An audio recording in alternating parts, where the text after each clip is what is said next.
Hello সবাইকে, আমি অহনা। আজকে আমার রেসিপি চিকেন কষা।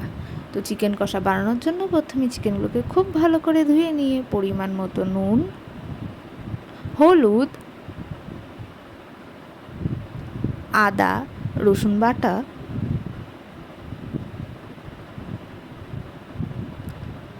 সর্ষের তেল, গোলমরিচ গুঁড়ো, ভিনিগার, এটা অপশনাল, চাইলে আপনারা লেবুর রসও ইউজ করতে পারেন, টক দই,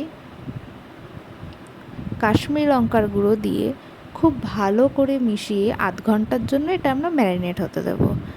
ততক্ষণ আমরা কড়াইয়ে প্রথমেই দেব সর্ষের তেল।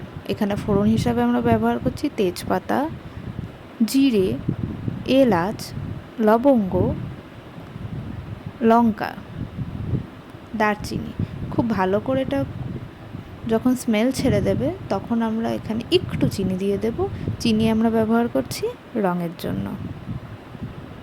তারপর দেব আমরা পেঁয়াজ কুচি, একটু ভেজে নিয়ে দেব আমরা এটাতে পেঁয়াজ বাটা, আদা বাটা, রসুন বাটা, ধনে জিরে বাটা।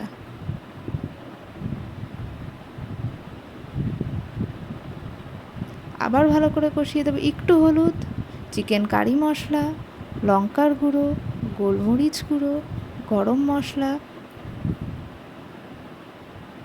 সয়া সস, টমেটো সস, একটু চাট মশলা, চিলি সস। এইগুলো অবশ্যই অপশনাল।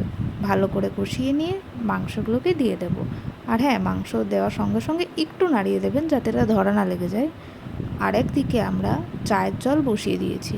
হ্যাঁ, আমরা এটাতে চা বানাবো, কিন্তু চিনি দেব না। জলের জায়গায় আমরা এই চায়ের জলটাই ব্যবহার করব। চা পাতা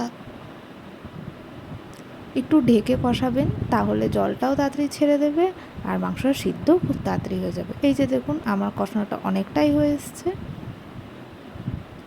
এবার আমরা দেব এর মধ্যে আলু। আমরা বাঙালি, মাংসর সাথে আমাদের আলু ছাড়া চলে না, তাই অবশ্যই আলু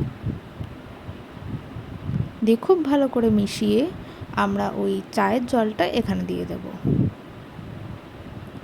এরপর এটা একটু ফুটে কাঁচা লঙ্কা, বেরেস্তা, ঘি আর গরম মশলা দিয়ে একটু ফুটিয়ে আমরা বন্ধ করে দেব।